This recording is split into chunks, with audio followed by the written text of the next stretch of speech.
Hello, everyone. Welcome to the Dr. Quack Podcast. I'm your host, Dr. Quack. And I'm the important one, Mr. Mayhem. And I think we're at the end of the road as far as Survivor Series for now. We only got one more, and that's this year's. As I said last time, I did like this one, and I still do, but I don't like it as much as I used to. Yeah, Survivor Series 2004. Here we are, the final installment of our Survivor Series expedition. This one took place at the Gund Arena in Cleveland, Ohio. Now, they did the first two Survivor Series in Cleveland. They keep coming back. Thank you, Cleveland, for hosting this, but I'm sorry. Seriously. Yeah, seriously. I'm telling you, let's get down into it here. On commentators for Raw, we had Jim Ross and Jerry Lawler. And on SmackDown, we had Michael Cole and Taz. That's just for Curly, by the way, because he stinks. Oh, boy. And on Spanish commentary, we had Carlos Cabrera and Hugo Sanovich. 2 for 3, as I said last time. The Spanish announce table is great, or we'll call it the team because they're no longer the table, they're Spanish announce team. Oh, man. And on interviews, we had Jonathan Coachman, and Maria Kanellis. Not very good in the ring. She's not very good on the microphone. At least Coachman was entertaining. Yeah. At least Maria Kanellis was attractive and married somebody else. Yeah. Moving along here, we had ring announcers Howard Finkel and Tony Chimmel. They're great. And we started the show off. This is the 18th installment of the Survivor Series. And they went over the history of the past 17 years. That was actually a really good package talking about the history there. I really did enjoy that. Yeah, I mean, I thought that was a great representation. There's a lot of history with it. But in referees, we have Mike Chioda, Chad Patton, Jack Doan, Earl Hebner, Jim Corderas, Brian Hebner, Charles Robinson, and Nick Patrick. And that luckily was all of them, because we had the Raw team and the SmackDown team. Yeah, gotta have those guys. Oh my God. Moving along, first match here.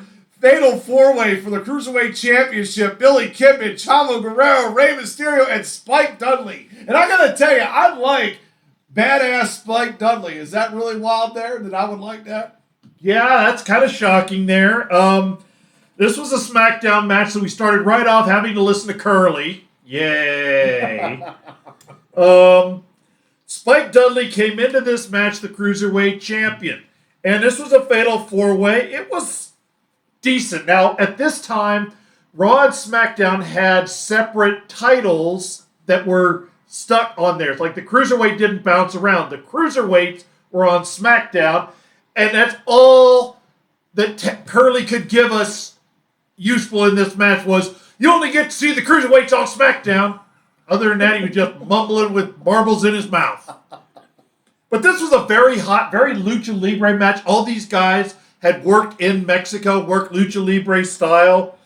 I wasn't as big a fan of badass Spike Dudley, but at least it was a good change for him. Yeah. It took him in a better direction, the right direction. It was, like I said, Lucha, but it wasn't overdone. It was a pretty decent match. I went 2 3/4. Yeah, I went 2.5. I mean, I enjoyed the match. It was a great setting of the table. You know, like I said, Spike Dudley coming into his own for a little while until he got canned. But at least, you know, they gave him a chance. They gave him a chance to be pushed. Yeah, they gave him a chance to be pushed. And he wasn't horrible. He just, like so many others, he was his own worst enemy. Yeah, definitely. And moving along, we had Shelton Benjamin taking on Christian for the Intercontinental Championship with Tyson Tomko. Yeah, I want to go back to something before that because at this time the WWF had so many people. They had packages and packages and packages of people. And they had Heidenreich, who was represented by Paul Heyman. Yeah, we'll get into that. And then Gene Snitsky comes out. It's not my fault. The baby punter, that's right.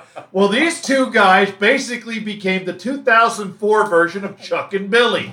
They got nose to nose in their little man crush, patting each other on the back about the good poetry and the good things they do with babies. And I just had to point it out because, oh my God, you could bypass that part. You missed nothing. My goodness, yes, pretty much. Moving along, this match here. You've already announced here. This was a Raw match here. Shelton Benjamin as the Intercontinental Champion. This is after the World's Greatest Tag Team with him and Charlie Haas. They're starting to push. He'd only been like a couple of months as the IC Champion, starting to work his way up through the singles ranks. This one wasn't bad.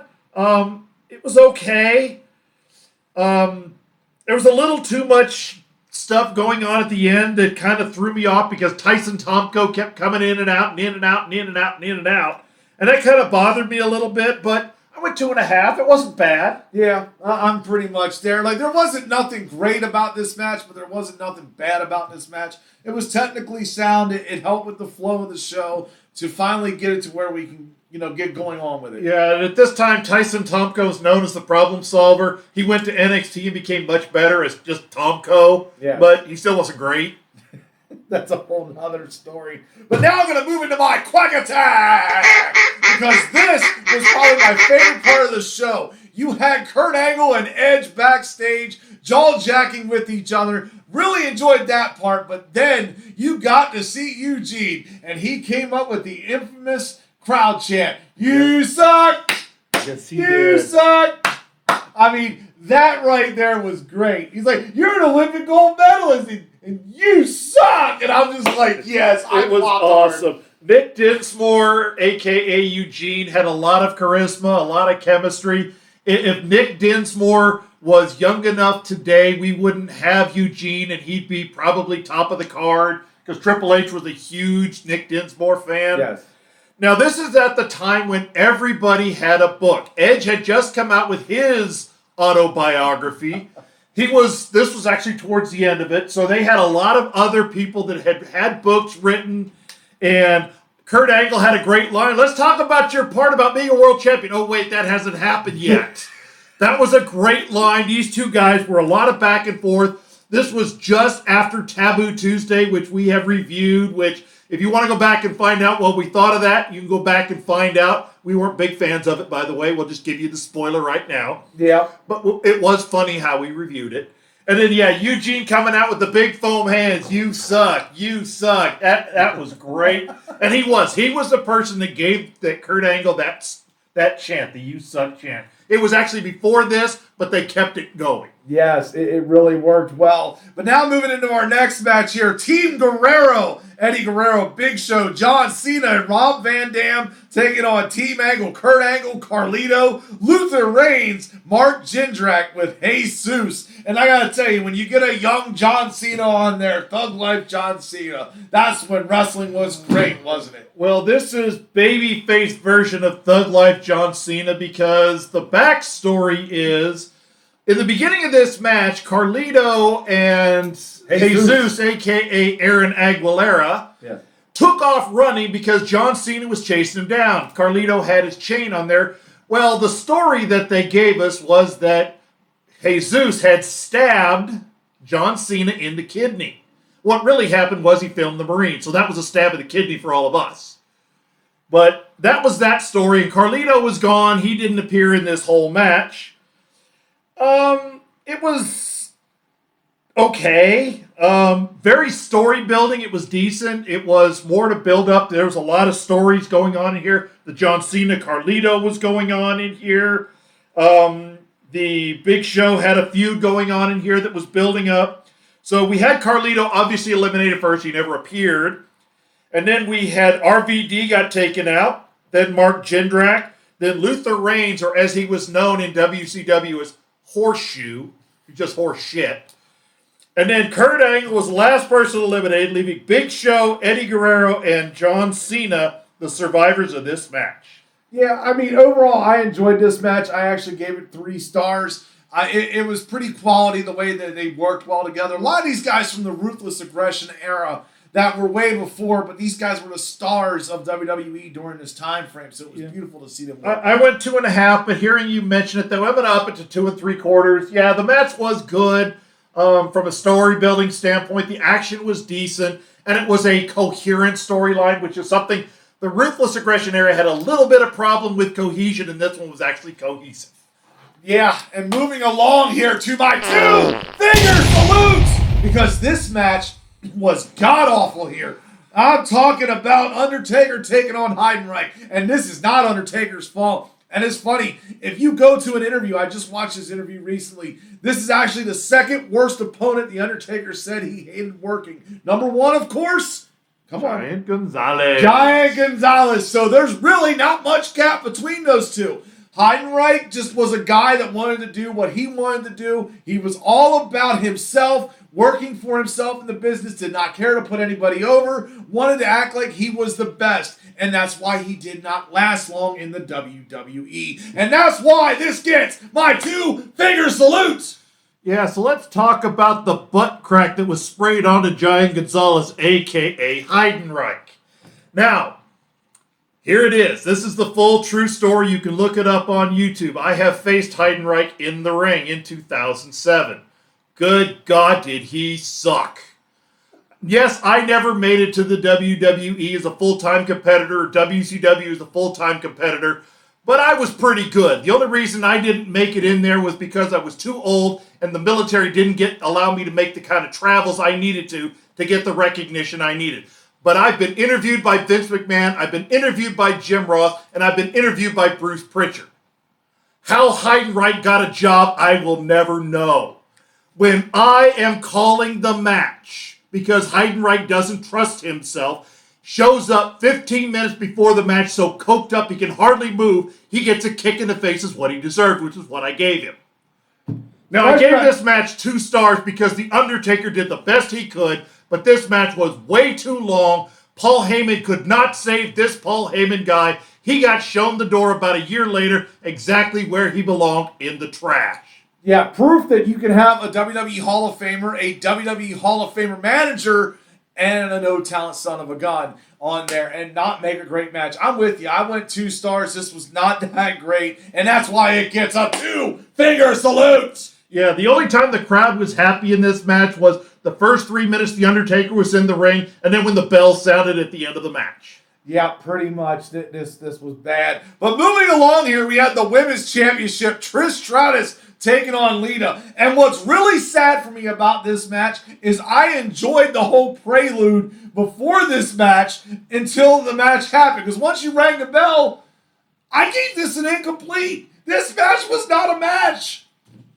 Yeah, this was a good one. This is, right now we're at heel Trish Stratus, which is never great, unfortunately. No. She does not have that kind of personality. All she has is little quips like Molly Holly's junk in the trunk line. Or we get the Lita, she's ho. Yeah. Oh, yes. WWE, I hope you're listening. Do not ever do any more abortion or miscarriage angles. Please leave that out. As we've said it often. Knife hand. Yes, as we've said it often, real life stuff doesn't work well in gimmick. Now, no, Amy Dumas didn't lose a baby or didn't have anything like that, but it's a real life thing that is very controversial, and it doesn't translate well to wrestling, especially if you don't have people that know how to act it properly. So you're right. Triple H, leave out that kind of stuff. We know you're listening. Again, we're available if you need a real commentary team. But yeah, I agree with you. I actually went 2.5 only because this was story building, but you're right. This really was incomplete. And I'm going to give it up here. I want to do one more spray. So editor, make sure you're paying attention to the reasons. Jim Ross got something wrong. Jim Ross got something wrong. He said this is the first time women have been involved in a Survivor Series, and there was a women's elimination match in Survivor Series 1. Yep. He said the first time they've had women in there since 1995. Well, the first one was in 1987. JR, you got it wrong. There you go. All right, moving along here. John Bradshaw Layfield taking on Booker T WWE Championship. Why do I not sound so excited over this match? Because it was SmackDown and you had Orlando Jordan out there causing problems. There you go. This was bad. I didn't like the finish. Why you got to do this on a major pay-per-view? Yeah, I agree. Now, I liked the match. I hated the finish. This is JBL at his heelish best. Yes, he was never a super great talent in the ring, but neither was Hulk Hogan. He got over, though. They both got over, and now they had a guy who was doing backstage stuff, who was an independent wrestler for a while named Josh Matthews. And JBL kept beating up Josh Matthews because Josh Matthews could take a bump. So they had Josh Matthews come out at the end, but Orlando Jordan interfered way too much in this match. Yes, we got the payoff that, Josh Matthews caused the match or Orlando Jordan to get taken out, but there was just way too much interference in this match. Like I said, I did enjoy it from the storytelling standpoint. I thought it was supposed to be a blow-up, but actually this led to a fatal four-way match at the next pay-per-view. So, like I said, I went 3 stars, and that's kind of deceptive because the first 2/3 of the match was good, and then all of a sudden Orlando Jordan had to be involved, and nobody cared. Yeah, 2.5 for me. I mean, it was a lackluster championship match. It's very forgettable. Once you've seen it, you don't really care to go rewatch it again. Some of this show was great, some of it was bad, and I'm going to tell you, the main event! Main event I definitely enjoyed. T. Morton, Randy Orton, Chris Benoit, Chris Jericho, and Maven taking on Triple H, Team Triple H, with Batista, Edge, and Gene Snitsky, and Ric Flair in the corner. Whichever team won got to control Raw for the next 4 weeks. Yep, and I need to also make a correction of myself. Ooh. The first Tough Enough was won by Maven and Nydia. I said Nydia won the second one. No, we got the embarrassing Jackie Gata and whatever she managed to bash him, Shaniqua, whatever they called her. Yes. Linda Miles was her name. Miles. So we got the first 2 who were talented, and then we got a bunch of garbage afterwards. So I had to make that correction here. Now, Maven, this is when Maven was starting a slow heel turn, kind of. He didn't have a lot of personality. He was decent in the ring, but he didn't have a lot of personality. He was Shelton Benjamin from Tough Enough. So, yeah. I know. But yeah, this was who would control Raw for the next 4 weeks because Eric Bischoff was going on vacation. Which was true. He really did go on vacation. Yeah. So we get Randy Orton, who'd been kicked out of Evolution and was feuding with Evolution. And this match I really enjoyed. I went 3 3/4 stars. This was almost 4 stars, just not quite, but it was really close. So Chris Benoit got eliminated first. That's why it didn't get 4 stars. We didn't get enough Chris Benoit. Then Batista got taken out. Then Snitsky. Then Maven. Then Chris Jericho. Then Edge. Then Randy Orton hitting the RKO on Triple H, making him the sole survivor. Yeah, I like that. I mean, this was Randy Orton's start to, really higher places in the WWE. He's done a lot. He's a Hall of Famer, going to be soon. I love this match in general. I went 3.5 with this. I mean, the funniest thing, though, if you go back in the archives, and not this pay-per-view per se, but you go watch the next 4 weeks of Raw, it's classic. I mean, Benoit and Jericho were actually at their funniest parts, I believe, together here during this 4 weeks. Yeah, they did a great job here. They, of course, made Triple H's life hell because he was the champion. Everybody on both sides were saying, well, when our team wins, the heel side, which was Batista, Triple H, Edge, and Snitsky, they kept talking about, when we win, Triple H, you're still not going to hold on to the title. That was great storytelling all the way around. Benoit, definitely with Chris Jericho. He found his comedy funny bone that he didn't always have. It was great stuff. Yeah, I mean, 6 out of the 8 guys, and if you want to count Flair, 7 out of the 9, are Hall of Famers or should be Hall of Famers. I mean, good God. Sorry, Maven. Sorry, Gene Snitsky. Punt that baby. But, it was a great match, and that is our show here for today. Well, now that they have Pat McAfee, he may make it in the Football Hall of Fame the way he punted that baby. Oh, my God. It's very possible. But, yeah, that's the end of our show 2004. So I know what you're getting ready to put up there, but I want to make a suggestion if we can. Oh, God. Since we're getting ready to come up on Halloween, can we review Halloween Havoc 1990? Or are you just going to slap me? Well, I guess, yeah, we're going to do that next. We'll do Halloween Havoc 1990. All right, editor, go ahead and put it up there for us. Yeah, we're going to do, for Halloween here, we're going to do that one off here for this. Yeah, because this one's worse than 91. But then, oh, God, you just wait. Yeah. I know. You're going to make it worse, and I apologize, but I felt it was appropriate. So there you go. Halloween Havoc 1990. And then Halloween Hell will be coming here soon. I'm Dr. Quack. And I'm the important one, Mr. Mayhem. When he punishes all of us for what comes after 1990, make sure you send the letters to me. May God have mercy on your soul.